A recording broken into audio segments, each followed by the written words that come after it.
Hello and welcome to the calculator guide video on the first look at the Casio Classwiz fx-991CW. This is the latest model of Classwiz released by Casio. There's a number of different models that feature this new design, this new layout. However, I'm working here with the fx-991CW, which appears to be the flagship model for the new Classwiz range. This is just my first impression of this calculator, and there may be features and functions that I do miss or that may subsequently change after the production of this video. We are just going to take a look at some of the good points and some of the not so good points that I've initially found on this model of calculator. It's also important to note that I am only working with the emulator here. I haven't got an actual model of the calculator just yet. It isn't yet available here in the UK, but will be soon from the 1st of March 2023, although I believe it is currently available in some parts of the world. So let's take a look. So the first thing to note generally about the appearance of the calculator is that it features mainly circular buttons. Now this might be a little bit polarizing. Some people may like that, others might think that it's not necessarily the most optimum use of space on the front of the calculator. As such, what we can notice is that the second function, the shift function for each of the buttons, is now up and to the left, accessed by this little L shape that links it to the main button, rather than either directly above, or sometimes it was above and slightly to the left because maybe the button had another feature accessed via alpha, which seems to have been completely removed from this model. All of the letter stores for the memory are just accessed via shift now. To me, this design looks a little bit more untidy maybe than the fx-991EX model, and it's obviously the consequence of having the circular buttons. The free space, the blank space if you like, is in between where the circles are. That's going to give you the most space to be able to write your shift feature there. So I'm not quite sure how large this text is without having the actual model, but maybe it's given them a room to make that wording slightly larger or slightly clearer. We'll come back to some of the buttons shortly. Let's just take a look at what's available on the screen. Now, what's showing on the screen currently is the home feature. So it's not menu anymore, it's home, a dedicated button. You just need to press this button here to access that. Let's have a look at what modes are available. Well, it's the same modes as were available on the previous models here. So if we just scroll down and take a general look, you can see there's many of them that we recognize. There is a new one here, Math Box, which we'll have a look at towards the end of the video. To have a look at some of the buttons in more detail, I'm just going to access Calculate mode from the Home feature. So let's take a look at arguably one of the better buttons first. So one of the best new features is this button here, which seems to be a return, a back, and undo type button, which is very good at being able to take you back through different menus if you get lost, back to the previous page, back to the previous situation that you were in. And we'll see that functionality as we look at some of the other modes and menus in the calculator. We'll see how well that button works, but that's really good because I think that helps students to be able to think, I've gone wrong, I can just go back a step. That works really well. So we'll see the functionality of that shortly. Very useful addition. Unfortunately, now we're going to go into my biggest disappointment with this calculator, and probably what's going to be the biggest annoyance, and that is this button here, which is Format. Now, I will start off by saying that I think that the change of name for format from what was previously the SD button, standard to decimal, to now format, the format in which they display the answer, is a very good change. And I like the design of this kind of rotation here, showing that it can change the format of your answer. So the design is very good, but let's take a look at how it works. Now, let's say I input an answer that's, for example, an improper fraction. So I'll just go simple and say, let's input 5/2 and make that my answer. Now, let's say I wanted to display that as a decimal. Previously, I would have pressed SD and it would have changed the decimal equivalent, 2.5. Now, if I press Format, again, a good renaming of it, I would expect that to happen as sort of a toggle feature But if I press format, what I get is a menu option to choose that I want the decimal equivalent of that. And there's some other options there as well. So to me, this is a major misstep, because what you're doing is you're creating that extra choice, that extra selection, when you are trying to change between having your answer displayed as, say, an improper fraction or as a square root, and then the decimal approximation. That's going to slow down the fluidity of which students are working. And I think that's going to be a real annoyance for a lot of students and a lot of teachers. Now, I had a look at the settings to see if I could change that to just be a kind of a toggle format, but it didn't seem that there was an option to do so. So it looks like we're left with having to choose from the menu each time, which is quite frustrating. You can have a mixed fraction here. Let's just have a look at that. That will show it as 2.5. So having to do this every time is going to be a real frustration for a lot of students. And there's some here, engineering notation, sexagesimal. I'm not sure how many students are going to need that on a regular basis, so a little bit unnecessary. What could have been a huge improvement, here I'll show you to use the undo now to go back, it's quite useful. Most useful button, probably least useful button is the format here. What would have been more useful is to just have the format as a toggle between the different formats. And notice how the shift feature is not available on format. What they could have done is done shift and have another feature there that access that menu to have more in-depth conversions between different formats of answer. So they've really missed a beat there, Casio, and I think that's going to be a real pain point for a lot of students and teachers going forward. Maybe that can be altered. Maybe there is a way of altering that I haven't discovered yet. We'll move on to have a look in settings. So here we have some of the calculator settings. So we've got calc settings here at the top. What we can do is actually just navigate right here to access that. And here's some of the features that were previously in the setup menu in previous models of Classwiz.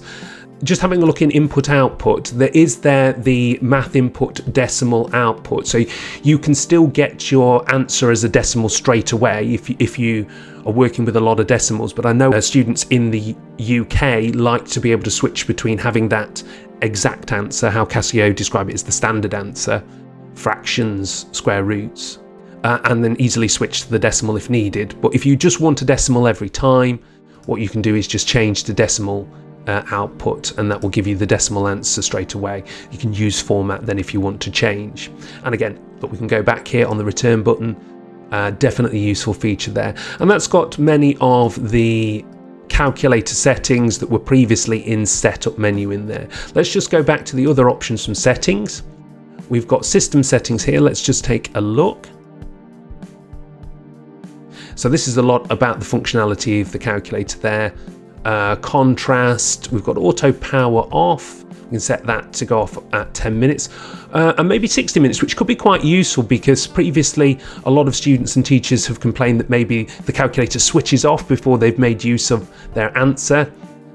So it might be good there to be able to change that to 60 minutes before the calculator goes off, obviously bearing in mind that will use up more power. So a good extra feature there. Multi-line font, that means we can fit more on, but the font size is smaller. And we've got some information about QR codes. So QR code's still a feature there. That enables you to access either the graphical features on your phone or access things like the manual if you want some instructions regarding the different settings and features. Just going back to settings, or we can navigate left to go back as well. Now, what is good here is that we've got the reset available in the settings menu here. We don't have to go through some convoluted kind of process to reset the calculator, so that is a good point, putting it in a menu there. And we can do settings and data, variable memory, or initialize all to be able to reset. And there's a getting started feature here. So if we have a look at that, there's a QR code that you can scan in to your mobile device. And I haven't done it yet, but I presume that there's some information about starting off initially, getting you started with using the calculator. So that's quite a useful menu actually. That's well designed, much better than the setup and much clearer there. Let's just exit out of here. We're back in the main working screen. So let's take a look at this variable option. So this has replaced the store and recall feature that we had. So there's two ways that this operates as such. So we can press that to have a look at the different stores for the memory. Obviously I've got nothing stored in here at the moment as the calculator was reset before I started the video. And what we can do is we can manually input something. So say you wanted something stored in A, let's just say 40. You can just input that there, press execute, and we've got that stored in there. If you want to store an answer, let's just return, and let's say we want to just store the 5/2 as an answer. What we can do is we can then press that and then select B, for example, and execute, and then store that in here. So now we should have our answer stored as B. Let's just take a look in variable, and we've got 5/2 stored. So it's more of a menu selection rather than a button selection that it previously used to be. Whether that's a little bit more complex, or perhaps it just takes a bit more getting used to, I don't know. If you want to recall them, we can just sort of select them from here and recall them like that. So we can recall B and press execute, or we can just use the shift function, shift and then B there is 5, and then recall it like that if we've got something stored in the memory. Okay, so this is a new feature then, function here, fx. Let's just take a look at that. So we've got fx-gx, define fx and define gx. Now this is available in Calculate, but this same feature is also used in table mode as well. So we have a connection, some cross functionality between what we're doing in Calculate and what we're going to do in table, but it does need that little bit more depth in terms of how we work the function. So that's the trade-off there. So let's have a look at, well, what we need to do first is define one of our functions. So I'm going to define an fx here. And I'm just going to keep it simple. Let's just go for x squared. So we've still got the dedicated x button, x squared, and press execute. And we've just gone back to where we were. So we've defined our fx. Now that we've inputted our function, what we can do is go back into the function menu, select fx, and let's say, well, let's input a number into our function, let's say 5. Close brackets and press execute. What this has done is this has put the number 5 through our function. Remember that was x squared, so we've got 5 squared, 25. So it operates a little bit like the calc feature that was on previous models of the Classwiz. We'll come back to function when we have a look at table mode, but let's move on to take a look at catalog. Now what catalog is all about is putting some of the functions that were previously available in different menus or via the buttons on the calculator into a menu where you can access. So some of the deeper and more advanced functions. Now, depending on your point of view, some people might find this grouping all together very useful. Some people may have preferred the user friendliness of having some of these functions available via the buttons of the calculator. Let's just take a look at some of the options here. Now this is the catalog menu for the calculate mode, and it does vary slightly depending on what mode you're in, and we'll take a look at that. Let's have a look at functional analysis. We can see here that we've got the calculus functions here, derivative and integration, summation. We've got the log feature, but we know that we've also got access to logs via the buttons here. So there's the different logarithms. And that's it then in Calculate. So previously we had a dedicated button for differentiation and integration. That's obviously now just available from the menu. Let's return. We've got probability here. So we've got percentage rather than being a percentage button or shift feature. We've got some of the combinatorics here as well, factorial, permutations and combination, and random number generator, random integer. These used to be second function. I don't mind these sort of lesser used features being now available in catalog. That seems to fit quite well. However, it's worth noting that the shift function for the times and divide sign is absent, so they've missed a chance to put something on there where previously they might have put NPR and NCR. It's now available in this catalog menu. Let's go back and have a look at what else. Numeric calc. Oh, we've only got a couple of features here. Absolute value. and then round off. I'm not quite sure on how round off works. We can perhaps have a look at that some other time. And then we've got angle, coordinates, and sexagesimal. So we've got here you can change the angle format in the settings menu, which is the same as before. But if you've got something in a different type of angle format, you can specify it here. And we've got rectangular to polar, polar to rectangular, and degrees, minutes, and seconds, which is a shortcut here on the plus button as well. So some of these are replications of functions that are available via the shift feature. Some of them are only available in catalog. Hyperbolic trig, we've seen that before in the menus. Engineering symbol, we can input things as milli and micro and so on.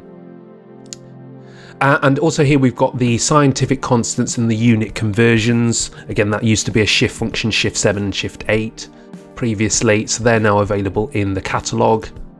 And then we've got other, which again is just a summary of some of the features that are available via the calculator buttons. We've got answer here. Incidentally, the answer button has moved to here. It used to be located near to the equals, which has now been replaced with the execute button. So it's a little bit distant. I kind of like the answer being near the equals because they're sort of related. So they've now placed it here, but it's also available in the catalogue menu as well. And lastly, let's just have a look at tools. Well, there's not many options available here in tools in Calculate. It's just undo at the moment, which we don't really need, but that will change depending on what mode we're in. So let's change modes. Let's go to home and let's have a look in statistics. Execute. So this has been simplified, and I think this is much better in this. We can either choose one variable or two variables, and in two variable there's the different types of relationships that you can get, that you can select from: linear, exponential, logarithmic, and so on. Let's just stick to one variable for this video. Let's just input a few bits of data. I'm just going to input some numbers here just to give us a little data set to work with. There we go, 5 data points. Let's just take a look at tools. Remember, that was the last thing that we had a look at in Calculate. So if I press that here, you can see that it has changed. So we can edit our data with the first option there. Frequency, we can turn the frequency column on if we want to have that on. That's available from there. And sort, what we can do here is to sort our data into ascending or descending order. So we've got some different options to see how the menu changes depending on what mode you're in. Okay, let's just return to the table. Now what we can do is, if we've finished entering our data, we've just got a blank space there on row 6, just press execute again, and that's brought us then to some different options that we can take a look at. So the first one there is one variable results. Press execute and you can see that we've got the summary stats page as before. Very useful for mean, standard deviation, variance, median, the quartiles as such. So that is very similar to before. And if we return, let's just press execute again, go to line 6. Might be a quicker way of doing that. We can have a look at statistics calc. And what we can do here, and again it's a bit tricky because unless you get familiar with it, you wouldn't know to press catalog again to see that now we've got statistics available as an option. Remember, that wasn't there before. And we can have a look in statistics and we can see that we've got different options of things that we can select from our data set. So in summation there we've got sum of x squared. Let's go back, return, go down. Here we can use the mean. We've got the mean, the variance, standard deviation, number of values, etc. So for example, we can press execute. And here we've got the mean, and we can then use that in calculations. So for example, we can do the mean times 3, for example. We can get 21. So remember, the mean was 7. So again, the catalogue menu has changed slightly there depending on what mode you're in. Let's have a look at a different mode, home, and let's take a look at distribution. Now this really hasn't changed from what I can see from the previous model. We've got binomial PD, binomial CD, missing a little bit of a trick there, not having inverse binomial, which is available on the graphic, on the CG50, etc.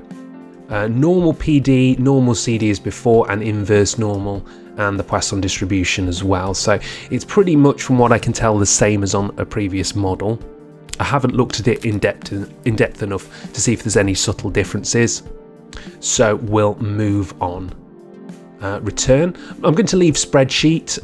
It's sort of very similar to before, but we can have a look at that another time. Let's move on to table and press execute. Now, if you remember from before, we have this function facility here, which is available in Calculate, but it also facilitates table mode as well. We only defined fx, which is why we've got the message here saying that gx, there's none, so there's no function defined for gx. So what we need to do in order to put that in is we need to press function again and then go to define gx. So remember, we've still got x squared stored as defined fx. Let's define a gx. I'm just going to use, for example, let's go for 2x cubed. So there isn't a cube shortcut, so I'm going to have to use the any power input of 3 and execute. So now I've got my x input here for column 1. I'm going to get my fx results in this column and my gx results in this column. Now I can do a few different things here. I can input my own values. Let's say I input 4, for example. Press execute. Then I can see that the results have come up here. Remember, fx was x squared. 4 squared is 16. And then we've got 2 times 4 cubed here, which is 128 for gx. So I can input my own values. So one question is, where is the previous start, end and step? Do you remember that we used to have to be able to define a range? Well, it's now in tools. So we have to press tools, and we can see here it's the top option, table range, press execute. Okay, so we've got a start of 1, an end of 5 and a step of 1, so all the integers by default. Now if you press execute here, you can change these. So what you need to do to just use the default is to go down and select execute and then press execute, and then here we can see that it's the calculator's inputted the values 1 to 5 as our x values and given us the corresponding fx and gx. There's also a few more options in tools there. We've got define fx and gx, which we can change in that, and then table type, what we can do is we can display both fx and gx or just the singular ones depending on which one we wanted to focus on there. So a few different options there. Recalculate, I imagine, if you've changed some of the parameters on there. So again, not necessarily immediately obvious. You need to get familiar with the functionality of the calculator. Let's go back home and look at equation. So here we've got the same 2 that were available in equation mode before, but this time we've got the solver. The solve feature is now a dedicated selection in the equation mode. Just looking at simultaneous equations, this is a little bit clearer than it was before. 2 unknowns, 3 unknowns, 4 unknowns, which I think is quite good. 2 unknowns, and the setup is very similar to previously. It's just linear simultaneous equations to solve there. Let's return, very useful button again. Polynomial, let's have a look at that. I think the setup is much clearer again with this rather than define degree. We've got, that's a quadratic, a cubic and a quartic equation there. So it's nice and clear what you can solve, press execute, and the setup is very similar again. And then let's have a look at solver. This is where we go to solve certain functions. So what you could do here, for example, is if I press fx and let's select fx, remember this was x squared, the function. Just for example, it could be much more complicated than that. I just kept it quite simple. Let's say fx, I'm just going to use the x button here because we're going to be solving for x, equals, so shift and left bracket, and let's say 36, and press execute. Now we need to have an initial value here. That just gives the calculator guidance of where to start in terms of its iterations.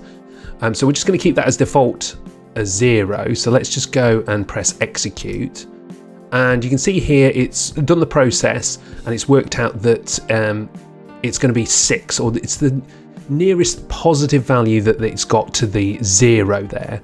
Now, some of you might say, well, what about the other solution, -6? How might you be able to get that? Well, the calculator can only by default give you one solution. So if you wanted the negative solution, what you'd need to do is if you return and say define your x as start value, initial value being say -1,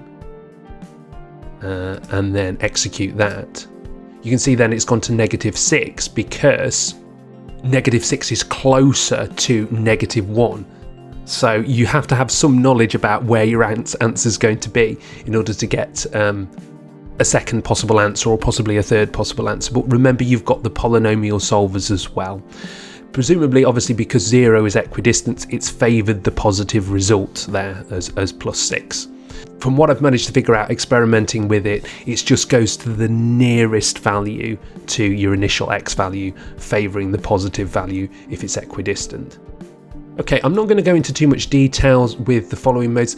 Inequality is very similar to equation mode, except you've got the different inequalities there for quadratics, cubics and so on. Complex mode operates very similar to before. We'll just enter complex mode, and again I'll just show you that the catalogue again has a different option there of complex features only available in complex mode. So you just have to look out for the menus, they do change slightly, but we won't go into too much detail. Again, similar base N, we'll leave that for this video, matrix and vector. So some of these are useful, particularly for further maths and so on, but we'll save those for another day. Let's just have a look. Ratio mode, that was available before, and again operates very similar to before. So a lot of those modes appear to be relatively unchanged. I haven't gone into any deep investigation into them, but they seem to be very similar. Now let's have a look at this math box. What's this? Because this is a new mode. Now what this is all about is exploring the probability. We've got a dice roll simulator and a coin toss simulator here. So we'll just have a look at the dice roll. So let's have a look. Let's go for maybe 2 dice. Oh, I need to just change that. Here we go. Oh, right, I need to change that in the options there. 2 dice. Attempts, let's go for 100. Again, I've got to go right there. So let's go for, well, let's go for 250. Let's go for the full amount, the maximum amount that we can do there. Confirm. Same result off. Not sure how that operates there. So again, I've not fully investigated this one. Let's press execute. We've simulated some dice rolls there. It's just taking some processing time. Okay, so presume list then gives you a list of all the results. Okay, there's dice A, dice B, some of the values and the difference. I don't want to scroll down all 250. And then this might be the more useful one, relative frequency of the sum and the difference. Okay, so how many 2s were thrown? That's 2 1s. We've got 4 of them, and we can have a look at the distribution then of the different results. Then we'd obviously expect from 2 dice 7 to be the most frequent result, which it appears to be 0.2, so 20% of the 250 rolls resulted in a 7, and you can see then that it's reducing there. So it's a way of investigating the distribution of a dice roll and presumably a coin toss as well. Now I'm not entirely sure what this feature is for. In my experience, there's a lot of online simulator tools that do very similar. So from a teaching point of view, it might be better to show that graphically with an online tool rather than on the calculator. If you wanted students to reproduce this experiment, then there's an argument to say, well, why not give them a pair of dice or some coins to toss and put the results together and actually have a physical experiment in that. So I'm not entirely sure what purpose this math box is serving really. It doesn't really add too much to be an extra feature really. It's just an additional novelty really. Okay, so that's going to conclude this initial look at the Classwiz fx-991CW. Just to summarise, there's a lot of the functionality is now hidden away in menus. Now some people might like that depth, some people might find that the user friendliness of having the easy access via the buttons has been compromised slightly. It's sort of following the pattern a little bit of a graphic by using the catalog feature to do a lot of the deeper functions and processes. I really like the return or the back button. That seems to work really well. If I go wrong or I make a mistake or I want to go back to the previous menu, then that works really well. It's a great addition. But the issue with format, again, good name change and button design, but they've made a major misstep there, in my opinion, and I think that might be a big bugbear for a lot of teachers and students going forward. So Casio, if you're watching, if you can fix that before you start marketing this calculator worldwide, that would be great. Again, the suggestion would be make the general press a toggle between some different formats, put the menu on a shift and format feature, and that would work really well. Overall, it feels a little bit more like a sidestep more than a step forward. The previous model of the Classwiz, the fx-991EX, was a big step forward for calculators in maths education. It really made a big difference. I'm not sure yet the impact that this model is going to make. I'm sure Casio are probably going to discontinue the previous models of Classwiz and make this the sort of standard model. And I will certainly be looking at making future videos using this model. And whilst there are some very good features, and a lot of it's very similar to the previous model, there are a few points which I think Casio could have thought about and designed a little bit differently. There we go. Let me know what you think in the comments below. But that's it for this video. Don't forget to like and subscribe for more videos. Thank you very much for watching, and I shall see you next time on the Calculator Guide.